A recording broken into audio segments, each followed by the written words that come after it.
Let us give thanks this day for bellies full and hearts open, for warm homes and hands ready for service, for this gathering, seeking healing, offering hope, reaching for peace. Let us give thanks this day.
Blessed are they who have wisdom enough to know that the kingdom of heaven is very close at hand, and that all may enter who have eyes to see and ears to hear and hearts to understand.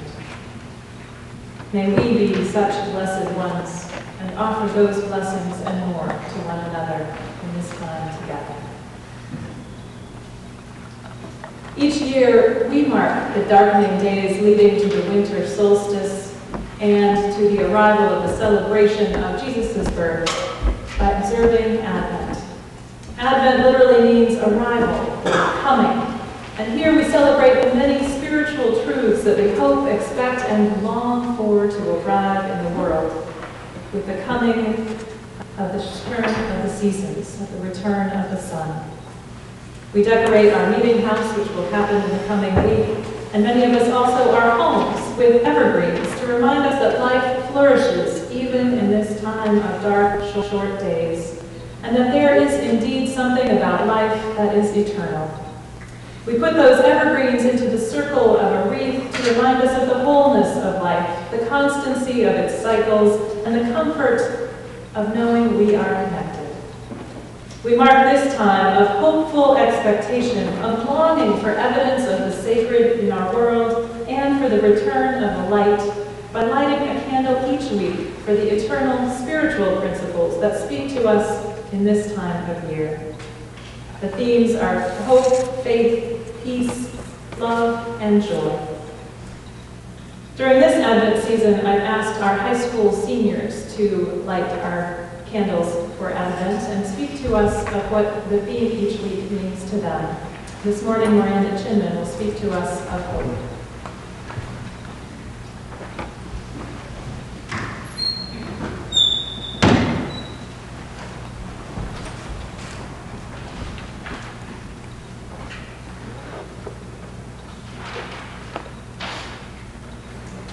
To paraphrase Vincent McNabb, a 20th century Irish priest, hope is an extraordinary spiritual grace that a higher power gives us to control our fears, not to outsmart them. Or as the Rolling Stones said, you can't always get what you want, but if you try sometimes, you find you get what you need. We hope for things every day. It's what gets us through our days. Little kids hope they'll be able to stay up and be read that last bedtime story. Teens hope to stay under the radar in middle school. Seniors hope they'll get into their top choice school. And adults hope they're in a job they love and that their children are always safe and happy. Hope is such a powerful thing, but we often trivialize it. We hope the bus is on time. We hope the traffic's not bad on days we wake up late. We hope our favorite pair of jeans is clean. And we hope we didn't forget to turn off our hair straightener. We hope we can better the world for our children, and we hope we have a positive impact on the world. Without hope, we have nothing to help us get through our rough times. We may not get everything we want, but with hope we get through it and are stronger. I have been hoping for a fair and just world where there is no prejudice based on gender, race, religion, or sexual orientation. I not only hope that I have enough courage to stand up to other people when they mistreat others, but I also hope that my actions will have a positive impact on other people. Our hopes change with our life circumstances and fears. A loved one gets sick and we hope for a fast recovery. We get to study for a test and we hope we know the material that will be on it. We run low on gas and we hope we can drive to that one last place before getting more. Being a senior in high school, my hopes are more trivial than ridding the world of prejudice and creating peace. My hopes have been influenced by my circumstances. I've been hoping to figure out what I want to do with my life when I graduate. In September, my hope was to get into Oberlin College and have a fantastic 4 years there. I was trying to do what other people wanted me to do, what society expected of me. I was trying to please everyone else and forgetting about what I really wanted. I haven't always done what society expected of me, and this was no different. My hope is still to get into Oberlin, but it now also includes getting into AmeriCorps. I've been hoping that I'm making the right decision in going against my guidance counselors and many close friends' advice and to take a gap year in the hope of finding myself. AmeriCorps will be an amazing experience for me and it will allow me to share my hopes for society with people all around America. But as McNabb and the Rolling Stone would say, my decision may not be perfect, but I'll get what I need. Whether I participate in AmeriCorps and find that I was in fact ready for college, I'll still learn valuable life lessons.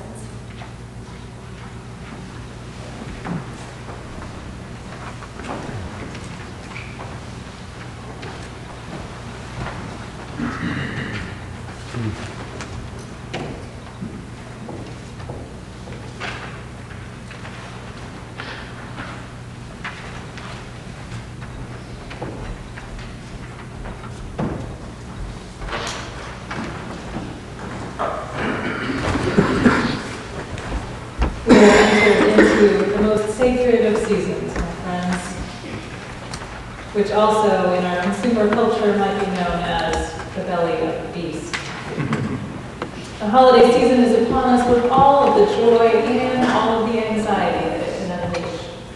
While some of us are happily decking the halls and humming carols and making lists and checking them twice, others are fighting the depression that comes with a season that reminds us of griefs that linger and pressures to be merry that we're just not ready to meet.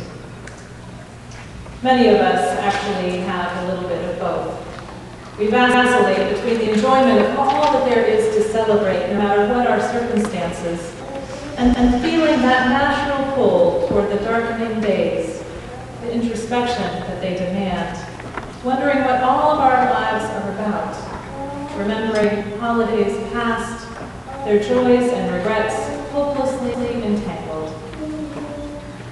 With all the mixtures of spiritual and emotional realities we encounter this time of year, there's also no avoiding, no matter how much we might try, how embodied this season is.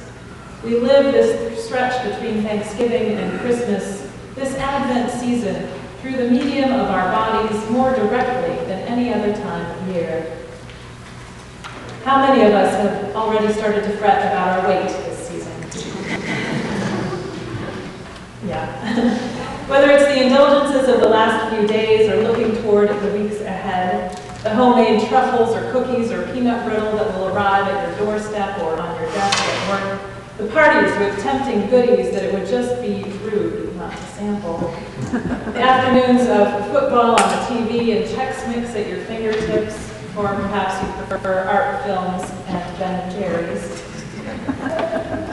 To add insult to injury, the Transportation Safety Administration is now taking full body scans of travel, with no contour to the imagination.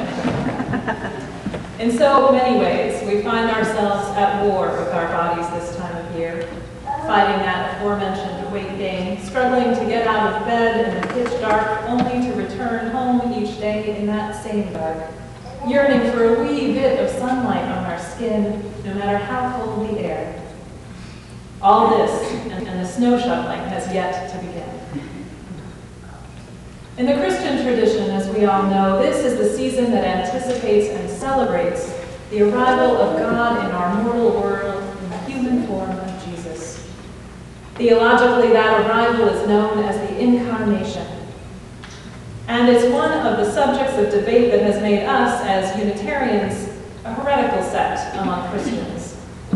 Unlike religious movements that named Jesus as one with God, Unitarians have preferred a few other possible explanations for how much Jesus might be God, ranging from Jesus as a unique exemplar of the way that God is present in each one of God's children, that would be all of us, to the thought that while Jesus is in fact divine, he was also human, and as such showed us the ways God's teachings were to be lived by those who might be less divine and more human.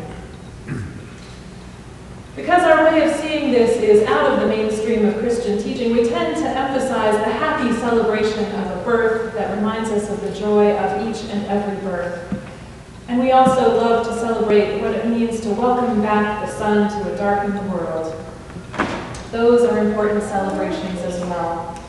But like Uncle Herbert's drinking problem or Cousin Edith's terrible breath, it's easier to just try to get through the holidays without discussing incarnation too much.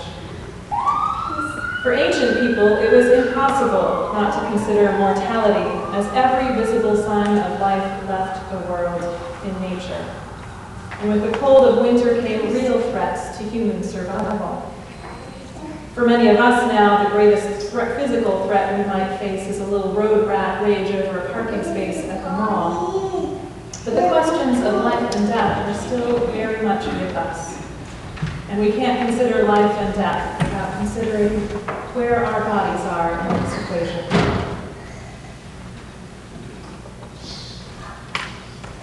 How is God present with us through these physical bodies we inhabit? What God can we find here this season and perhaps every season? Last weekend, I was with my extended family on my mother's side in the middle of Ohio at a memorial service for a dearly loved aunt. It had been several years since I had been back among this side of my family, and we keep in touch regularly. And so I had missed a couple of significant memorial services of a previous generation as well. Most significantly, one for my great aunt, my grandmother's sister, who had the unique joy of being the one who introduced my parents to one another, and who was a second grandmother to me since my own passed away when I was 5. So there I was at my aunt's memorial service, talking to my mother's cousin, the son of the great aunt who passed away earlier this year. Frank is his name. And we shared memories of his mother as I offered my regrets for not having been at her memorial service. And then over the sloppy joes and macaroni salad in my now deceased aunt's living room, I looked Frank in the eye as we talked, and for a brief moment, I was looking at his mother, my great aunt June, again. He has her eyes, the same twinkle in them. Now, this wasn't the first time that I had seen a family resemblance in a person, nor the first time I had known that Frank has his mother's eyes. It also wasn't the first time that I had experienced the fact that each loss reminds us of every other loss, that when we are in the midst of our griefs, we're connected with every grief we've ever had. But in that moment, I was not just seeing, oh, Frank has his mother's eyes. I was feeling his mother present through him. He was talking about his shipping and packing store in Columbus, but he might as well be his mother telling me about this delightful find she had made in an antique market the week before. I couldn't help but think that this is the case for all of us. Whether it's the expression in our eyes or the tilt of our heads or a fondness for puns or an inability to keep from meddling, we carry these mysterious combinations of those who have shaped us, known and unknown, everywhere we go. Most of the time, we get away with the illusion that there's a particular combination that is unique to us and therefore begins and ends right here. But the truth is, we are all composite. We love to imagine the ways that that composite will turn out when the kids are young. We pore over baby pictures of the parents and note which features are the same, which might come from a generation back or from uncle or aunt, and then we live in anticipation of how that's all going to come together. But part of the wonder and the mystery is that while we know we can map genes and talk about probabilities for blue eyes or curly hair, we are not only composite. We are so much more. The stories of our origins, scientifically speaking, go back through genes within species and through the evolution of species that lead all the way back to single-celled organisms. But there's something at the heart of it all that remains a mystery. The links have not all been established without a doubt, and each link that seems to bring some clarity brings with it a million more questions. What we do encounter again and again, though it defies explanation, are connections between and among people, between and among animals, that don't follow any of the rules we've discovered. The ways we've gotten our left-handedness, or our type 1 diabetes, or our inability to tolerate losing at cards. Those aren't ever fully explained by nature or nurture in every case. In each of us, alongside all of that stuff that can be explained by knowing looks between people who knew our parents well, there's also that edge of great mystery. There's a possibility for goodness that can't be fully explained, and a preciousness and vulnerability that no human had a direct hand in creating. This is the God that's named by scientists and theologians alike. Though most of us might agree that God is not God's name, that God is the name that we give to that edge of mystery that always defies explanation, but keeps us seeking and searching, fills us with wonder, and gives us glimmers of hope for greater life to come. When it comes to the presence of God in and with us this season and every season, we're reminded of the words of the poet Rilke. Span your well-practiced powers, stretch them out between two contradictions. There, in all of you, will God be known.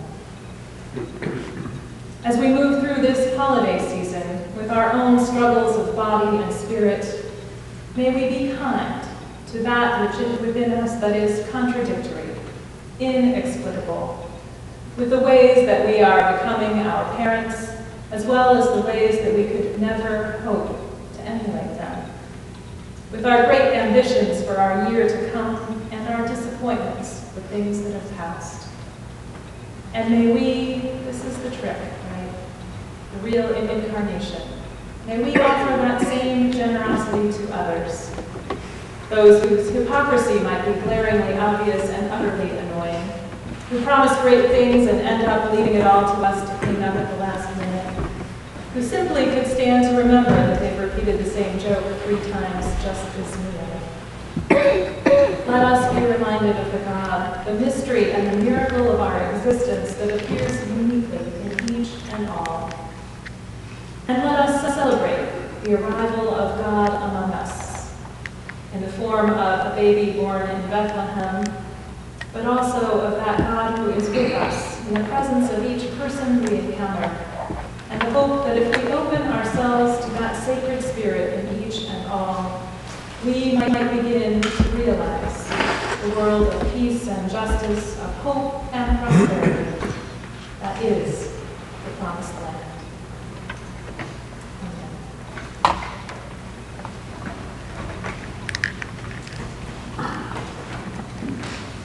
invite us to enter into prayer today with the song Ubi Caritas, which is familiar to many of us. It can be found as number 1048 in your teal hymnal. Though I would encourage you, if it's at all familiar to you, and it's very simple, so you can even learn it by listening, to free both of your hands and rise and body if you're able. And I'm going to add a body prayer that I invite you to join in as we sing. So the words are, Ubi Caritas, where there is compassion. So we open our arms, offering compassion. Ubi Caritas. It's amor and love. Put our hands over our hearts. Ubi Caritas, where there is compassion, and we embrace our bodies and lift ourselves up. Take it up. Deus ibi est. There God is, bringing down a sacred spirit and an offering a kiss of peace to the world. So I invite you to rise and honor your spirit and strength with 6 minutes of time.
Let this be our gift of Christmastide.